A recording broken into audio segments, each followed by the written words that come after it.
Hello and welcome you all in Study Darbar. Hi, this is Abhishek Tiwari. Principle of management, कोई भी company को अच्छा करने के लिए the most important thing which you need is the management. Management अच्छा मतलब आपकी कंपनी ग्रो करेगी. नाउ मैनेजमेंट अच्छा से मतलब क्या है? व्हेन आई से मैनेजमेंट अच्छा तो मैनेजमेंट के कुछ रूल्स होते होंगे. अगर कोई रूल नहीं है मतलब according to you different thing will be work, according to you different thing will work. तो देयर आर सर्टेन प्रिंसिपल्स, अगर वो आप फॉलो करते हो तो एब्सोल्युटली आपकी कंपनी डूबेगी नहीं. ठीक है, इट विल सर्वाइव. और प्रिंसिपल्स को आपने अच्छे से लागू किए तो माइट भी सक्सेस भी मिल जाए. तो यहाँ पे एग्जांपल हमने देखा था अभी किसका, टाटा का एग्जांपल देखा था. Similarly we will going to learn कि ये प्रिंसिपल ऑफ मैनेजमेंट दिए किसने, आए कहां से और वो है क्या. तो basically in the second chapter, the chapters name is principle of management. तो हमको मैनेजमेंट के प्रिंसिपल ही पढ़ना है, जो कि दो है. एक हेनरी साहब ने दिए हैं, एक फेयोल साहब ने दिए हैं. ठीक है, तो स्टार्ट करें. तो सबसे पहले अगर देखते हैं प्रिंसिपल ऑफ मैनेजमेंट, तो ब्रॉड एंड जनरल गाइडलाइन आपको दी गई है for decision making and behaviour developed on the basis of what, on the basis of observation and experimentation. Observation किस पे और एक्सपेरिमेंटल किस पे, किसी भी कंपनी पे. तो इन दो भाई साहब ने क्या किए थे, अलग अलग जगह ये पर्टिकुलर बिहेवियर्स को, डिसीजन टेकिंग पावर को कहां का यूज किया.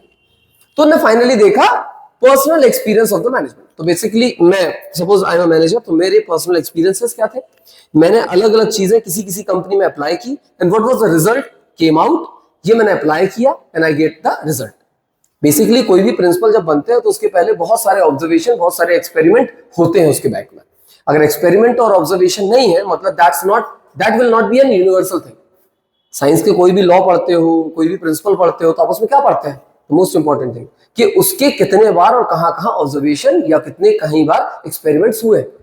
Even have you seen the Oppenheimer movie? Oppenheimer में क्या हुए थे, टेस्ट किया गया था, finally they got success in it. तो वैसे ही इसके भी प्रिंसिपल बनाने के लिए बहुत सारे ऑब्जर्वेशन और बहुत सारे टेस्ट एक्सपेरिमेंट्स किए गए. पर्सनल एक्सपीरियंस भी और मैटर करता है. Finally these two people gave their principles, according to them these are the principles. ठीक है, जो कि कई कंपनी ने, कई लोगों ने फॉलो किए अपनी लाइफ में, अपनी कंपनी में, और उन्हें सक्सेस मिली. तो इसे हमने प्रिंसिपल ऑफ मैनेजमेंट बोल दिया. तो basically there are two thinkers, दो थिंकर मतलब दो लोग इसमें थे. पहला आपका आएगा फ्रेडरिक विंसलो टेलर, और दूसरे हमारे पाएंगे हेनरी फेयोल. अब हम पढ़ते हैं भाई, इनकी लाइफ के बारे में कुछ पढ़ने की जरूरत नहीं है. देखो लाइफ टाइम दिया रहेगा, देख लो, आपको देखना हो तो. मैं इसके बारे में कुछ नहीं बताऊंगा और कुछ पढ़ने की आपको जरूरत भी नहीं है. It will never come in your examination. ठीक है, बायोग्राफी पढ़ने का शौक है तो पढ़ लेना. उसके बाद हम आते हैं फेयोल साहब ने किसकी बात की. तो फेयोल साहब ने तीन चीज बेसिकली बात की. तीन चीज क्या है? Modern management was unprofessional. According to him modern management कैसी है, अनप्रोफेशनल है. बट वी हैव लर्नड, हमने एक पढ़ा था इसके पहले वाले चैप्टर में, that management is a art, management is a science, management is a profession. पढ़े हो? लेकिन इनके according modern management was unprofessional. Modern management पहले अनप्रोफेशनल हुआ करती थी and should be studied at discipline, और उसको पढ़ना पड़ेगा as a discipline. Second, what he is saying, workers should cooperate with the management.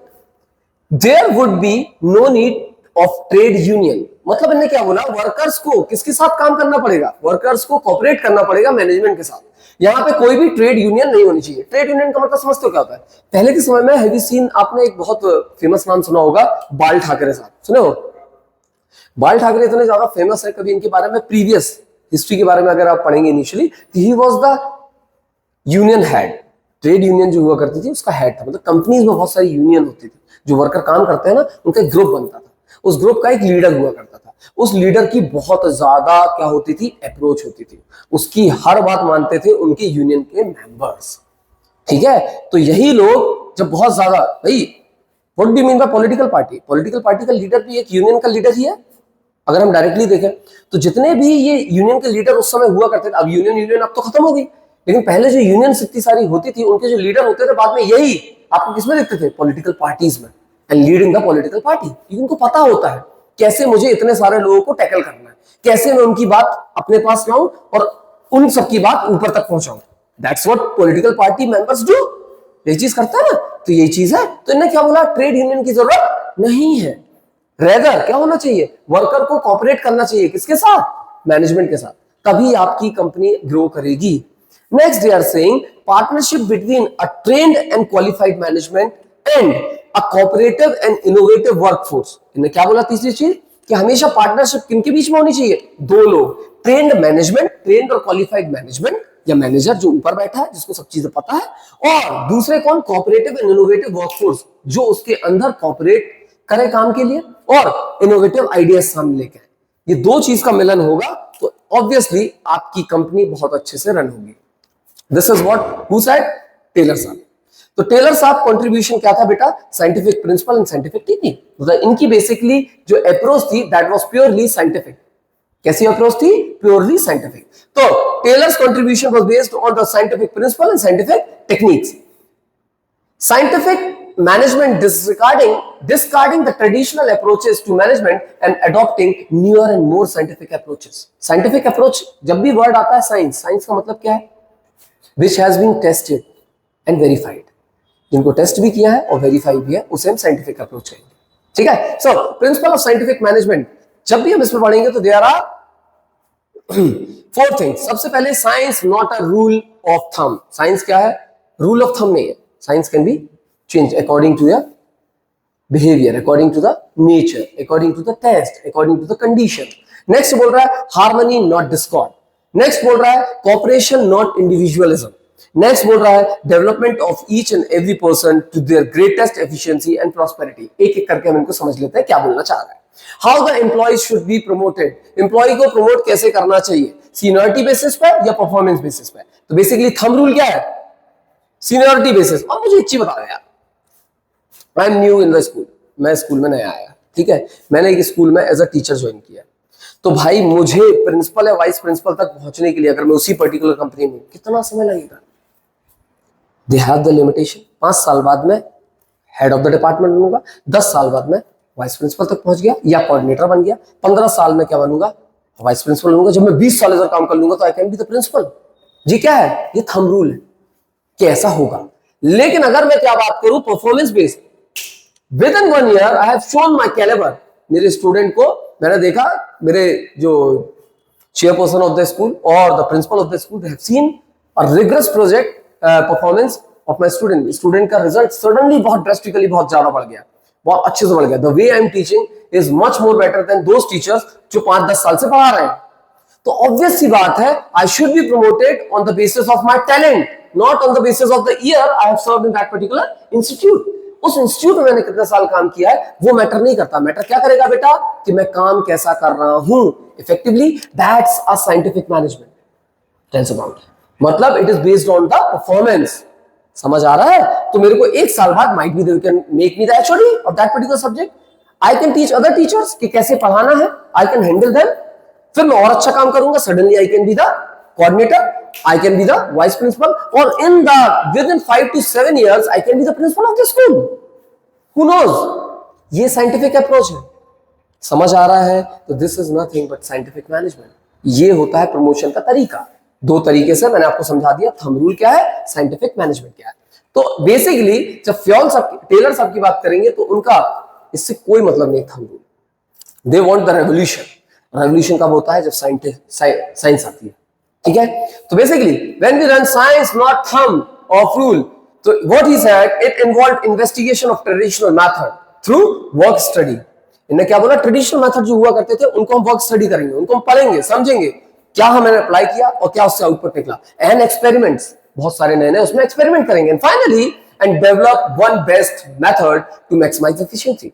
और इतने सारे जितनी भी ट्रेडिशनल मेथड है उनको सामने पुट ऑन करेंगे, हर चीज को अप्लाई करेंगे, finally we see the result of that. और सबसे अच्छा रिजल्ट जिसमें है, मतलब जिसकी मैक्सिमम एफिशिएंसी है, उसको हम क्या बनाएंगे, hit and trial method should be avoided. Hit and trial method क्या होता है, हिट एंड ट्रायल मेथड क्या होता है, मैंने एक क्वेश्चन दिया, उसमें पहले 1 रख के देखो LHS इक्वल्स टू RHS हो रहा है क्या, 2 रख के देखो LHS इक्वल्स टू RHS हो रहा है क्या, 3 रख के देखो LHS इक्वल्स टू RHS हो रहा है क्या। नहीं, आपकी कंपनी है भाई, एक्सपेरिमेंट थोड़ी ना, समझ रहे हो, चाय थोड़ी ना बना रहे हो, चाट के देख रहे हो, शक्कर इतनी से डाले फिर इतनी डाले थे।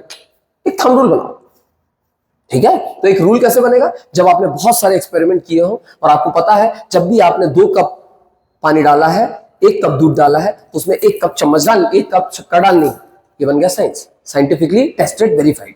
वही चीज करनी है हमको। समझ आ रहा है? And develop one best method to maximise the efficiency. Efficiency का मतलब सबको पता होगा, आई होप एफिशिएंसी का मतलब सबको पता है। एक एफिशिएंट होता था, एक एफिशिएंट होता है, एक इफेक्टिव होता है। इफेक्टिव का टी क्या दर्शाता है? टाइम। और एफिशिएंसी क्या दर्शाती है बेटा? कॉस्ट। और कॉस्ट का मतलब apart from that resources, minimum wastage of resources. ठीक है, तो basically sending information by email instead of post has make the process of communication fast. Basically पहला ट्रेडिशनल मेथड पोस्ट था, अब पोस्ट को हमने किससे चेंज कर दिया? मेल से कर दिया ना। तो मेल से क्या हो रहा है? चीजें आपके पास जल्दी पहुंच रही हैं, कम्युनिकेशन फास्ट हो रहा है। This is the scientific method, science not thumb of rule, only one best method to maximise efficiency. एक मेथड आपने लिया, 1000 मेथड उसमें से एक को आपने बेस्ट बताया। This method you can use to increase the efficiency, develop through scientific study and analysis of each element of a job and should substitute rule of thumb. और रूल ऑफ थंब को क्या कर दे? Substitute method आपको पता है, इसको अलग करके दूसरा पुट ऑन करते हैं, इसे सब्स्टिट्यूट कहते हैं। Follow throughout the organisation involve investigation of traditional method through work study and develop one method to maximise efficiency, adopt the best practices to save human energy, wastage of time and material. अब इतनी सारी आपके पास technique है, उस technique से आपने जब बहुत सारे मेथड्स, एक्सपेरिमेंट, ऑब्जर्वेशन किए, उससे आपको एक मेथड मिली। अब उस एक मेथड से आप क्या करोगे? एफिशिएंसी बढ़ाओगे। तो एफिशिएंसी बढ़ाने का मतलब क्या है? ह्यूमन की एनर्जी को वेस्ट नहीं करोगे। एक ही चीज करनी है, करो। टाइम वेस्ट नहीं होगा, मटेरियल वेस्ट नहीं होगा, मतलब रिसोर्स भी बचेगा, इंसान भी बचेगा। Basically they are talking about resource and time, मतलब जो भी चीज आपको मिलेगी it will be efficient as well as effective. Example, sending information by email instead of post. Next आता है मैनेजमेंट एक्सपेक्टेशन और वर्कर एक्सपेक्टेशन क्या होती है। तो भैया देखो यार, मैनेजमेंट की एक्सपेक्टेशन क्या होती है? कभी भी कोई भी management, suppose I am the manager of this particular institute, इस इंस्टीट्यूट का मैं मैनेजर हूं, तो मुझे सबसे पहले क्या चाहिए? I want the profit. Profit नहीं मतलब कुछ नहीं। जब मैं बात करूंगा worker, the teacher working under मी, उनको क्या चाहिए? सैलरी। कितना पैसा दे रहा हो भाई? The more you pay me the more hard work I am going to do, directly proportional. तो भैया जब कंपनी का प्रॉफिट ज्यादा होगा, बट ऑब्वियसली आपकी सैलरी क्या होगी? बढ़ाऊंगा मैं। कंपनी का प्रॉफिट कम होगा, I will not going to give you much salary, तो it should be directly proportional. तो this is what they are saying. Worker, management की एक्सपेक्टेशन हाई प्रॉफिट है, तो वर्कर की एक्सपेक्टेशन क्या होगी? High salary. मैनेजमेंट की एक्सपेक्टेशन हायर सेल है, तो इनका क्या होगा? Higher promotion. अगर मैं भाई काम अच्छा कर रहा हूं, प्रॉफिट आपकी कंपनी को ज्यादा दे रहा हूं, मुझे सैलरी ज्यादा दो। अगर मैं ज्यादा सेल कर रहा हूं तो मुझे प्रमोशन दो, डायरेक्टली प्रोपोर्शनल। समझ आ रहा है? That's what we have seen. अभी हमने साइंटिफिक प्रिंसिपल में यही तो चीज देखा कि किसी कंपनी में जो वर्कर है उसका प्रमोशन कैसे हो रहा है? टाइम पीरियड के अनुसार। तो टाइम पीरियड तो भैया 10 साल तक मैं काम करूंगा जब मुझे मैनेजर बनाओगे। हाँ, मैं अगर हायर सेल करता हूं तो मुझे प्रमोशन दो, मैं अगर ज्यादा प्रॉफिट ला रहा हूं तो मुझे ज्यादा सैलरी दो। This is the expectation, isn't it? Expansion, growth और जॉब सिक्योरिटी। अगर आपकी कंपनी ग्रोथ कर रही है, अगर आपकी कंपनी एक्सपेंड हो रही है, तो मुझे जॉब सिक्योरिटी चाहिए। ये नहीं कि अगर मेरे पास 3 वेंचर, 3 अगर मैंने क्या खोल दिए, 3 मैंने अलग अलग आउटलेट डाल दिए। ये कोचिंग इंस्टीट्यूट है, एक कोचिंग इंस्टीट्यूट की ब्रांच मैंने यहाँ से 20 किलोमीटर दूर कर दी, एक की 10 किलोमीटर दूर कर दी। तो इसके लिए मैं नए नए लोग लेके आऊं, इससे अच्छा है मुझे ही आप क्या करो? जॉब सिक्योर करो, मुझे एक पर्टिकुलर जगह का बना दो, I will be the incharge of that particular place. अगर आपके पास जॉब सिक्योरिटी होगी, आप तन मन धन से काम करोगे। याद रखना, कॉपरेशन तभी होता है। देखो यार, सबसे पहले मैं एक चीज मानता हूं, अगर आपकी कंपनी के एम्प्लॉय नाखुश है तो आपकी कंपनी कभी ग्रो नहीं करेगी। आपकी कंपनी में जो लोग काम कर रहे हैं उनके लिए तुम ताली बजवाओगे 50 लोगों के बीच में, ये एज ए स्टूडेंट आपको अच्छा लगता है, लेकिन एज एन एम्प्लॉय अच्छा लगता है कब? जब साथ में उस ताली के बदले रिवॉर्ड में पैसे मिले। समझ आ रहा है? तो किसी एम्प्लॉय की the most important thing in any of the employees mind is the money. तुम उसके लिए एक ताली मत बजवाओ, तुम उसको कभी अप्रिशिएट मत करो, बट इंक्रीज हिज सैलरी। वही उसका क्या है? मोटिवेशन। मतलब motivation of an employ is directly proportional to what? Directly proportional to his salary which you have increased so far. Are you getting what I am saying? पक्का? तो यह है, job security दे दो। What managers can do it to make it possible. अब manager क्या करते हैं इसको पॉसिबल बनाने के लिए? By transforming the thinking of workers and management. Basically क्या करेंगे? ये ट्रांसफॉर्म करते हैं किसको? Thinking of workers and management. Worker की थिंकिंग और मैनेजमेंट की थिंकिंग को प्रभावित करना। तो कैसे प्रभावित करेंगे भैया? Harmony not Discord. अब हार्मनी का मतलब क्या होता है? डिस्कॉर्ड का मतलब क्या होता है? Can you tell me? तो लोग ये ऐप चलाते हैं discord, what does that mean? Harmony का मतलब किसी को हार्म नहीं होना चाहिए, कदाचित नहीं। और इसका मतलब होता है कि जो मैनेजर है और जो एक उसका सबऑर्डिनेट है उसमें ज़्यादा डिफरेंस नहीं होना चाहिए। अगर सबऑर्डिनेट की बात कहनी तो मैनेजर की मैनेजर कह सके, ये नहीं कि वो अपना बड़ा दिखा रहा है कि तुम कोई चीज़ नहीं बता सकते, कोई आइडिया प्रपोज नहीं कर सकते, मतलब वो अपने पद का गलत इस्तेमाल न करें। अच्छा, और अच्छा, ये तो पढ़ लिए बहुत बढ़िया। और हार्मनी का मतलब मेल जोल अच्छा हो, बेसिकली किसी के मन में मनमुटाव ना हो, बेसिकली आराम से चीजें सॉल्व होती हैं। डिस्कॉर्ड का मतलब होता है जहां पे डिस्टर्बेंसेस बहुत है, जहां पे बेसिकली मतभेद बहुत है। देखो बेटा, मतभेद अच्छी बात है, मनभेद नहीं होना चाहिए। मतभेद का मतलब होता है when there is debate. Suppose you are saying sir 5 घंटे सुबह पढ़ने से अच्छा होता है, मैं बोल रहा हूं रात में पढ़ने से अच्छा होता है, ये मतभेद है। लेकिन मनभेद क्या होता है कि आप इंसान ही बुरे हो या आपकी चीज ही बुरी, तो भाई सोच ही बेकार है, तो दिस इज मनभेद, वो नहीं होना चाहिए। मतभेद हो चलेगा। डिस्कॉर्ड का मतलब होता है when you doesn't satisfy with one another. जब भी कभी मेरी मैनेजर से और मैनेजर की मेरे से नहीं बनी, मतलब हमारे बीच में क्या नहीं है, हार्मनी नहीं है, हमारे बीच में कॉपरेशन नहीं है, तो हमारी जो बॉन्डिंग है ज्यादा देर तक चलेगी। इधर आई लीव द जॉब और यू लीव द जॉब। आप लीव जॉब अगर छोड़ दिए तो मेरे को एक नया एम्प्लॉय चाहिए, नया एम्प्लॉय चाहिए तो मुझे नई बार फिर से उसको सिखाना पड़ेगा। I have to give him train, I have to provide the training to that particular person. उससे क्या होगा, पैसा तो जाएगा ही, टाइम भी जाएगा, रिसोर्स भी जा रहा है, सब जा रहा है। और वो जिस इंसान को मैंने सिखाया था वो दूसरी जगह पे जो मैंने सिखाया he will going to encash there. समझ में आ रहा है क्या बोल रहा हूं? तो आपकी कंपनी क्या होनी चाहिए, there should be absolute understanding between home, absolute understanding and harmony between worker and management. जो आपने कहा एग्जैक्टली करेक्ट है कि मन में कोई ऐसी चीज ना हो कि मुझे अपना पॉइंट उठाने, तुमसे बोलने के लिए आई नीड टू थिंक। अगर मुझे लग रहा है this particular thing should not be executed और शुड नॉट बी प्लेस्ड, तो मैं इतनी हमारे बीच में अंडरस्टैंडिंग हो कि I can speak in front of you, I can speak in front of multiple people.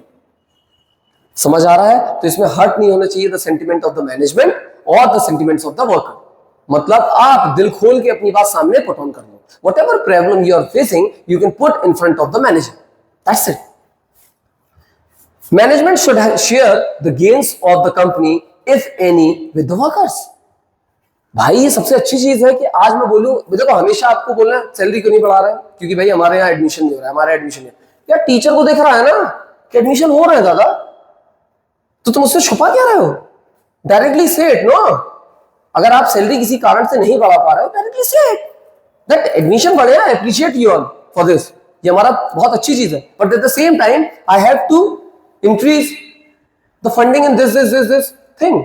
भाई रेवोल्यूशनरी चेंज हमने बहुत सारे लेके आए, तो उस चेंजेस में हमको क्या करने हैं, पैसे इन्वेस्टमेंट ज्यादा करने, कराओ। जब इन्वेस्टमेंट ज्यादा करने हैं, इन्वेस्टमेंट आपको जब बहुत ज्यादा करने हैं, तो यू नीड व्हाट, मनी।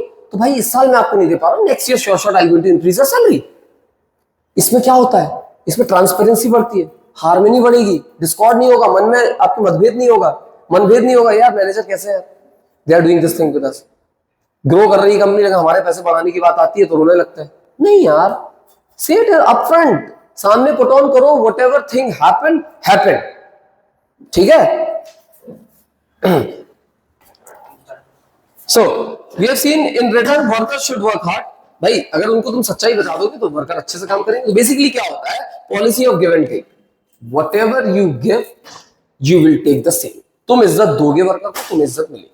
तो भैया अगर कोई प्रिंसिपल मुझसे एज अ टीचर ऐसे बात करेगा that I am of no use, so I will behave the same with the principal. If you will going to respect me, I will respect you. It's give and take, that's it.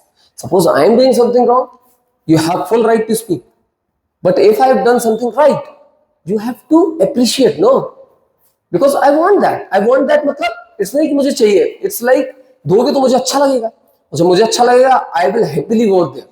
तो जब भी किसी institute में management और teacher इनके बीच में अगर आप देखते हो खुशहाली है, मतलब समझ जाना कि उनके बीच में क्या है, हार्मनी, नॉट डिस्कॉर्ड। तो basically what they need, harmony Discord के अंदर 3 चीजें होनी चाहिए। सबसे इंपॉर्टेंट चीज अंडरस्टैंडिंग एंड एग्रीमेंट होना चाहिए between home, between the workers and the management. Understanding and क्या, अंडरस्टैंडिंग एंड एग्रीमेंट। अंडरस्टैंडिंग मतलब अगर मुझे कुछ प्रॉब्लम है मैं आपको आके बता सकूं, ये समझना जिस दिन आपके पास ये हो जाए कि आपके अंडर में कोई काम कर रहा है, वो अपनी सारी प्रॉब्लम आपके साथ शेयर कर रहा है, इसलिए नहीं कि आप उसकी मदद करोगे, इसलिए क्योंकि वो जानता है कि आप उसकी बात सुनोगे। इट इज नॉट ऑलवेज कि आप उसकी मदद ही करोगे तो आपसे लोग बताते हैं। आपके दोस्त आपको कोई चीज बताते हैं ना, कुछ बुरा होता है, आपके पापा ने आज आपको पीट दिया बहुत तेजी से, क्यों पीट दिया ये, तो अपने दोस्त को इसलिए बताते हो क्या कि वो दोस्त जाए मेरे पापा को मारे, मन हल्का होता है। That's what it is. ठीक है, both should realise that each one is important. दोनों को पता होना चाहिए कि वर्कर मेरे लिए इंपॉर्टेंट है, मैनेजर मेरे लिए इंपॉर्टेंट है। इन स्कूल, सिंपल स्कूल का एग्जांपल देंगे तो प्रिंसिपल को ये पता होना चाहिए the teachers are important for them, और टीचर्स को ये पता होना चाहिए the principal is important for them. समझ आ रहा है? प्रिंसिपल और the management. Management should share the gains of the company with worker. Management को हमेशा शेयर करना चाहिए अपना profit with the worker. Secondly, in return worker should work hard. अगर आपको प्रॉफिट का शेयर मिल रहा है तो आपको काम भी कैसा करना पड़ेगा, और अच्छा करना पड़ेगा, because it's a thing of give and take. Not only gain की इंफॉर्मेशन। अगर भाई पहले तो बताओ उनको कि हुआ क्या है। अब हुआ क्या है तो लोगों के मन में आएगा ना यार कि if my company is growing I should also get the good salary. तो आप उनका सैलरी बढ़ाओ। जब उनका सैलरी बढ़ेगा तो उनको ये लगेगा yes I am a share holder in this company, not on papers but in real I am. Company अगर प्रॉफिट कर रही तो मुझे भी तो उसका गेन मिल रहा है, तो मैं अगले बार क्या करूंगा, और ज्यादा काम करूंगा तो और ज्यादा प्रॉफिट होगा, और ज्यादा प्रॉफिट होगा तो I will get more salary. समझ आ रहा है क्या बोल रहा हूं? तो it is give and take. Next, prosperity for the employer can not exist for a long time unless it is accompanied by prosperities for the employees and vice versa. भाई एम्प्लॉयर की जो अपनी प्रॉस्पेरिटी है वो ज्यादा लंबे समय तक नहीं रहती अनटिल अनलेस आप एम्प्लॉय के बारे में नहीं सोच रहे, क्योंकि वो एम्प्लॉय जिसके कारण आपको क्या मिल रहा है, प्रॉफिट मिल रहा है, अगर वो चला गया तो प्रॉफिट नीचे आ जाएगा। समझ आ रहा है? तो आपको अगर प्रॉस्पेरिटी मिल रही है, you should make your employees also prosperous. समझ आ रहा है? एंड वाइस वर्सा, मतलब it's called off. So this is all for today. Tomorrow we will going to discuss two more things in that is cooperation not individualism. क्या है इसके आगे पढ़ेंगे, फिर उसके बाद हम फ्यूल्स आपके नियम को भी पढ़ लेंगे। Till then take care, bye bye.